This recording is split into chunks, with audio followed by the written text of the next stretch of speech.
नमस्ते प्यारे बच्चों। आज मैं आपको एक बहुत ही प्यारी सी कविता सुनाने जा रही हूँ। आपको इसे बहुत ध्यान से सुनना है, देखना है और समझना है। तो बच्चों, आज की हमारी कविता है कक्षा चौथी की हिंदी की पाठ्य पुस्तक झिलमिल से पाठ 4 बारहमास। तो चलिए बच्चों शुरू करते हैं। इस कविता के कवि हैं सोहनलाल द्विवेदी। तो बच्चों, सरलार्थ करने से पहले मैं आपको यह बताना चाहती हूँ कि इस कविता में हम आज क्या पढ़ेंगे। जनवरी, फरवरी, मार्च, अप्रैल, इन महीनों के बारे में आप पहले से जानते हैं ना बच्चों। लेकिन क्या आप जो हमारे देसी महीने हैं उनके बारे में जानते हो? अगर नहीं जानते तो इस कविता के माध्यम से आज हम उन्हीं देसी महीनों के बारे में पढ़ेंगे और साथ ही यह भी जानेंगे कि इन देसी महीनों में कौन कौन से त्योहार हैं, इन महीनों की अपनी कौन कौन सी कोई भी खासियत है, विशेषता है। तो चलिए बच्चों शुरू करते हैं कविता बारहमास। सरलार्थ शुरू करते हैं। तो आइए बच्चों, अब ये प्यारी सी कविता पढ़ते हैं और समझते हैं। फागुन फाग खिलाता आता, मतलब यहाँ कवि यह कहना चाहता है कि जो फागुन का जो महीना होता है वो फाग मतलब होली, वो होली को खिलाता हुआ आता है। बच्चों, होली का जो त्योहार है वो फागुन के महीने में आता है।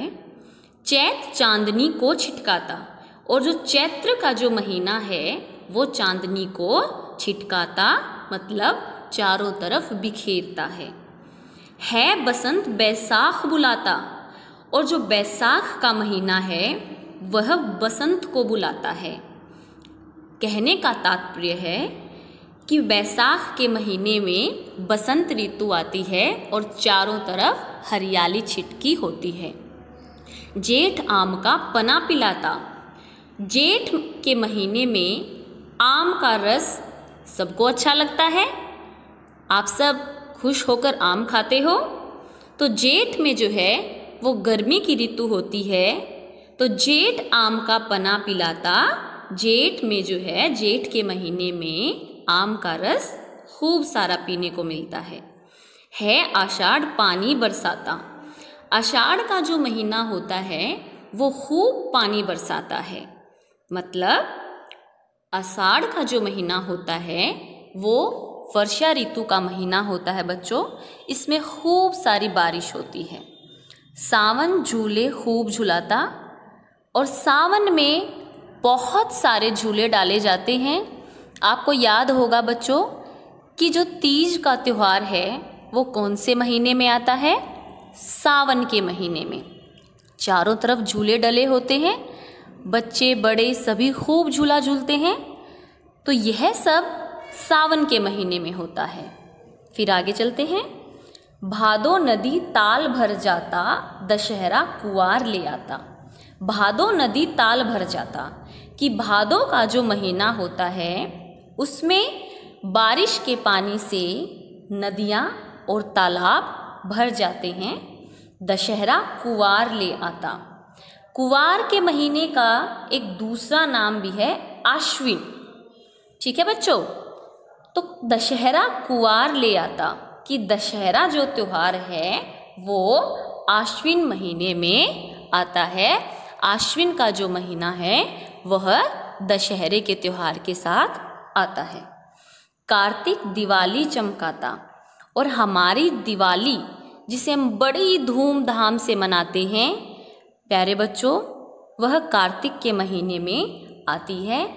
तो कार्तिक के महीने में चारों तरफ दीपावली की वजह से सब कुछ जगमगाता है। आगे देखो। अघन आग तपाता आता। बच्चों, यहाँ अघन से हमारा अर्थ है मार्गशीर्ष का महीना, कि अगहन अर्थात मार्गशीर्ष के महीने में बहुत ज़्यादा गर्मी होती है, बिल्कुल आग की तरह तपते हैं। पूस गर्म कपड़े पहनाता। पूस मतलब पोष का महीना। पूस गर्म कपड़े पहनाता अर्थात पोष के महीने में हम ठंड से कांपते हुए गर्म कपड़े पहनते हैं। आगे, माह महावट है बरसाता। माह अर्थात माघ का महीना, कि माघ का महीना जो है वो बहुत ज़्यादा पानी बरसाता है। इस महीने में बहुत ज़्यादा बारिश होती है, बरसात होती है। नया महीना जो भी आता नई नई रंगत दिखलाता। इस प्रकार से बच्चों, कोई भी जब नया महीना आता है तो वह अपनी नई नई रंगत दिखाता है, अपने नए नए रूप दिखाता है। तो कहने का अर्थ है बच्चों कि हर महीने की अपनी एक विशेषता होती है, एक खासियत होती है, जिसके लिए वह महीना जाना जाता है। तो बच्चों, यह थी हमारी कविता। उम्मीद है इसका सरलार्थ आपको समझ आ गया होगा। अब कविता के सरलार्थ के बाद हम इसके अभ्यास के प्रश्नों को जानेंगे। तो आइए बच्चों, सबसे पहले हम कुछ नए शब्दों के अर्थ जानते हैं। ये देखिए, सबसे पहले है फाग, अर्थात होली का उत्सव, होली का त्योहार। छिटकाता, चारों ओर फैलाना। आम का पना, भुने हुए कच्चे आम का शरबत। ताल, तालाब। फागुन, फागुन मास।